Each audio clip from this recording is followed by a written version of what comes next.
Pertama, kita memohonkan kepada suami kita, baik yang masih hidup maupun yang sudah tiada, memohon kepada Allah sambil beristighfar kepada Allah Subhanahu wa taala. Kemudian buat anak-anak kita, memohon kepada Allah agar anak-anak kita Allah jadikan anak yang soleh dan solihah.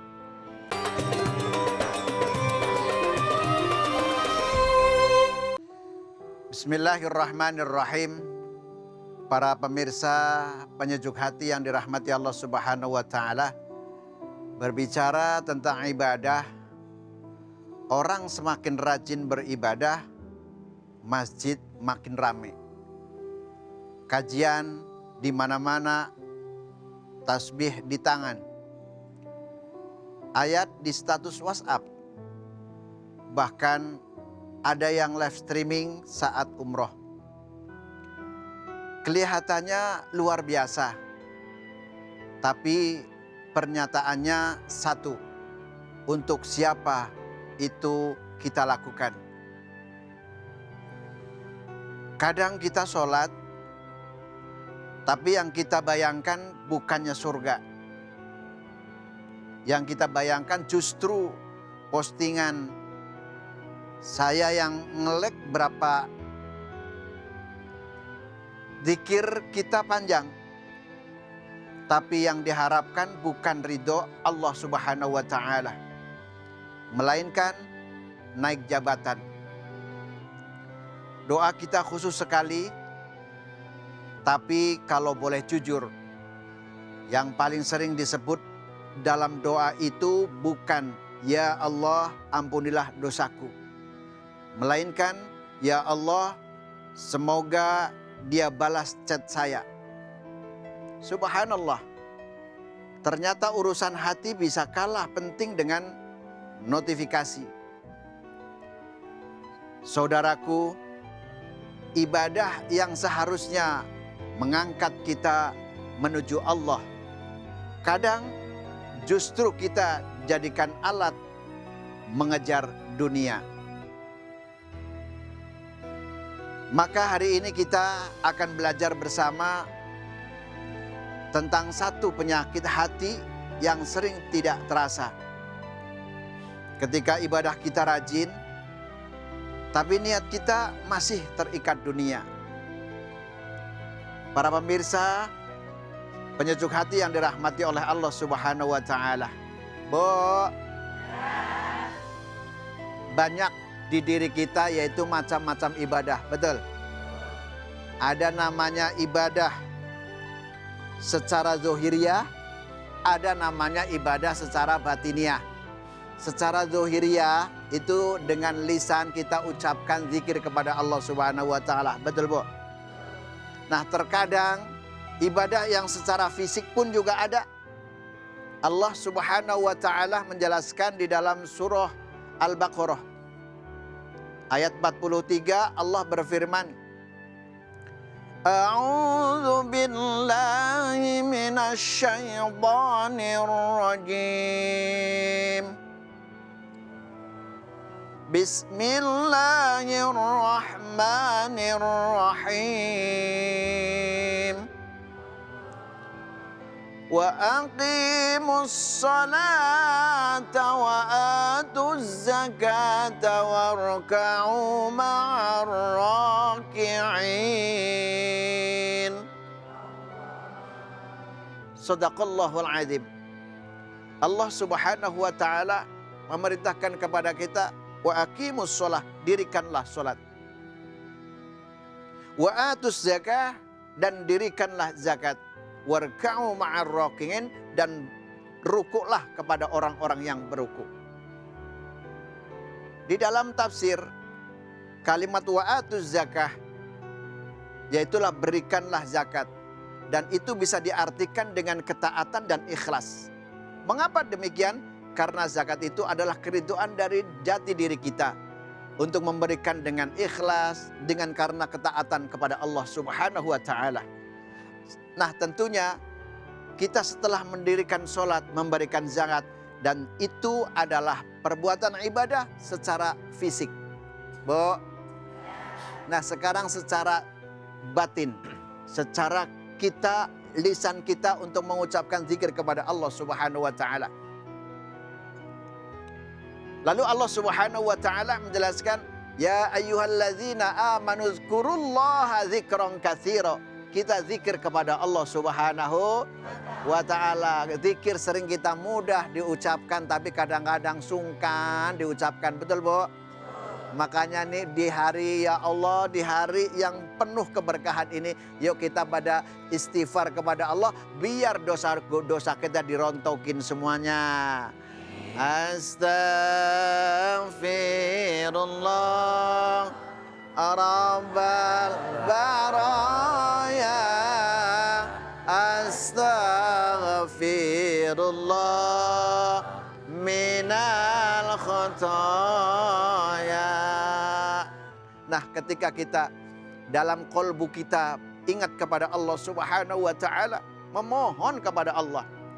Pertama, kita memohonkan kepada suami kita, baik yang masih hidup maupun yang sudah tiada, memohon kepada Allah sambil beristighfar kepada Allah Subhanahu wa taala. Kemudian buat anak-anak kita, memohon kepada Allah agar anak-anak kita Allah jadikan anak yang soleh dan solihah. Tentunya zikir inilah yang sangat kuat buat keluarga kita, buat anak-anak kita, apalagi seorang ibu yang menginginkan anaknya menjadi anak yang soleh dan soleha. Karena apa? Ibu adalah tarbiyatul ula, yaitu pendidikan pertama. Ya Bu ya? Ya Bu ya? Bu? Ngeliatin siapa sih Bu? Ya Allah. Mudah-mudahan dengan zikir insya Allah Allah jadikan ibadah secara kolbiyah. Baik secara zahir maupun batin. Batin. Ya, dan kita harus terus mendekatkan diri dengan berzikir kepada Allah ya Ustaz ya. Amin, ya. Terima kasih banyak Ustaz. Sama-sama, Masya Allah. Tausiahnya bisa menenangkan hati kita semuanya. Amin. Assalamualaikum warahmatullahi wabarakatuh. Waalaikumsalam warahmatullahi wabarakatuh. Pemirsa yang dirahmati Allah, beribadah itu bisa macam-macam bentuknya. Seperti yang sudah disampaikan oleh Ustadz Munawir barusan, kalau ada ibadah fisik, ibadah lisan, dan ibadah hati. Tapi yang paling penting kita harus menjaga agar setiap ibadah yang kita lakukan benar-benar bernilai di sisi Allah. Hari ini kita akan belajar bersama tentang ibadah. Dan tema kita hari ini adalah rajin ibadah tapi hanya demi dunia. Nah, itu pertanyaan itu ya. Apakah bisa menjawab semuanya? Barangkali malah kita tidak sadar ya. Baik, bersama para ustadz yang sudah hadir, ada Ustadz Babeh Munawir dan juga Ustadz Asad. Kita akan bahas ini semuanya dan kita akan persilakan Ibu Guru Studio untuk curhat ataupun bertanya kepada Ustadz. Kita kembali di program kesayangan kita semua, Penyejuk Hati. Ya, sejuk di hati. Selanjutnya kita langsung aja buka sesi curhat. Siapa yang mau curhat? Ibu-ibu. Oke, yang di sebelah kanan dulu, silahkan. Silahkan Ibu, berdiri. Assalamualaikum warahmatullahi wabarakatuh. Waalaikumsalam warahmatullahi wabarakatuh. Perkenalkan, nama saya Erniawati dari Majelis Taklim Nurul Istiqomah, Bogor Ciseeng, Kecamatan Ciseeng, Kampung Cibeteng Muara. Izin bertanya Pak Ustadz Asad, Pak Ustadz Munawir sama A.A. Sahrul. Oh iya Bang, Iya, silakan. Ya. Semuanya kita harus jawab nih buat ini. Satu-satu di absen sama Ibu. Ya silakan Bu. Bertanya, ada tetangga saya, dia sering ke masjid, sholatnya rajin, puasa sunnahnya juga rajin, tapi dia tidak mencerminkan Ibadah orang yang dilakukan gitu ya. Jadi dia tuh katanya ada orang pernah bilang pernah diperlakukan dengan secara tidak baik. Tapi tidak ada orang yang percaya sama dia karena dia itu kelihatan sama orang-orang itu baik banget. Nah, dari situ orang itu kan dia suka puasanya pun rajin. Tapi ternyata di balik semua itu hanya berkedok agama saja. Yang saya tanyakan bagaimana caranya menyikapi orang seperti itu, Pak. Di mata orang-orang itu dia baik, Soleh gitu. soleh. Ya. Tapi ternyata justru sebaliknya, Pak Ustadz. Ibu tahu, jadi kebiasaannya tahu yang Nah. aslinya. Ibu suka ngintip ke rumahnya gitu, diem-diem gitu. Iya. Intip, tuh dia lagi ngapain ya? Kepo. Ibu Erna, Masya Allah. Mungkin hanya itu, Iya. Pak Ustadz. Terima kasih. Wassalamualaikum warahmatullahi wabarakatuh. Waalaikumsalam warahmatullahi wabarakatuh. wabarakatuh. Iya, baik Bu Erna. Ustadz Asad gimana nih Ustadz? Baik. Seseorang yang tidak mencerminkan Ya. dari tingkah lakunya dengan ibadah-ibadah yang katanya orang soleh, tapi kok gitu? Gitu Iya, Ustadz. Kenapa baik. Ustadz? Baik, Ibu. Ya. Yang pertama, ya, selalu lihatlah orang lain dari kacamata kebaikan. Itu dulu. Ketika kita bertemu dengan siapapun, kosongkan gelas kita. Jangan penuh, kalau penuh susah nanti. Kosongkan gelas kita, kita anggap bahwa siapapun yang kita temui adalah orang yang baik. Sehingga apa?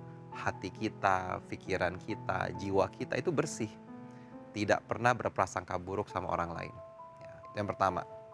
Yang kedua, ketika kita melihat ada orang tadi misalkan, ini kayaknya ibadahnya rajin, tapi kok ternyata dia suka begini ya, kayak nggak sesuai. Kita mungkin tidak tahu, bisa jadi ibadah yang dia lakukan ini betul-betul perjuangan yang dia lakukan untuk dipersembahkan kepada Allah. Dia tahu dia orang yang tidak baik, dia tahu masih punya banyak salah. Tapi dari ketidaktahuan dia itu, dia mencoba berusaha untuk memperbaiki dirinya. Dan bisa jadi tidak diketahuinya keburukan orang ini adalah karena Allah menutupi aib-aibnya. Lalu ketika Allah sudah tutup aib-aibnya, kenapa harus kita yang buka? Bukankah kita juga punya aib? Bukankah kita juga punya kekurangan? Maka selalu lihatlah sisi positifnya, ibu-ibu. Sama, kita semua punya salah, betul? Kita semua berdosa, ibu-ibu? Banyak nggak dosanya ini? Apa banyak banget? Iya. Kelihatan ini. Maka selalu lihatlah ke diri kita. Jangan melihat orang lain. Lihatlah dosa, kesalahan yang sering kita perbuat, tapi lihatlah kebaikan dari orang lain. Sehingga apa? Kita selalu berhusnuzon kepada Allah. Bahkan ketika ada orang yang punya kebaikan, lalu dia punya keburukan juga, maka doa sama Allah. Ya Allah, berikanlah juga kebaikan ini untuk diriku. Dan juga hindarkanlah keburukan orang ini dari diriku juga. Sehingga kita selalu meminta yang terbaik kepada Allah. Orang lain mau jahat sama kita pun, itu urusan dia dengan Allah. Yang penting kita selalu baik kepada siapapun, insya Allah. Wah, indah rasanya kalau kita melihat sesuatu tuh dari yang positif-positifnya. Dan menyadari bahwa setiap manusia juga pasti ada kesalahan, ya, ada hal yang memang perlu ditutup, ya. Karena Allah sendiri pun maha penutup aib. Penutup ya, Ustadz, ya. aib. Terima kasih banyak Ustadz ya. Terima kasih. Iya baik Bu Erna tuh gitu. Terima kasih, Pak Ustadz. Iya baik Bu Erna. Udah jangan ngindik-ngindik lagi lihatin tetangga ya. Kita sibuk ngeliatin diri kita aja. Bener nggak? Setuju Ustadz ya? Iya. Tapi sesaat lagi dan juga masih ada curhatan yang lain. Jangan kemana-mana, tetap di Penyejuk Hati. Ya, Ya, sejuk di hati.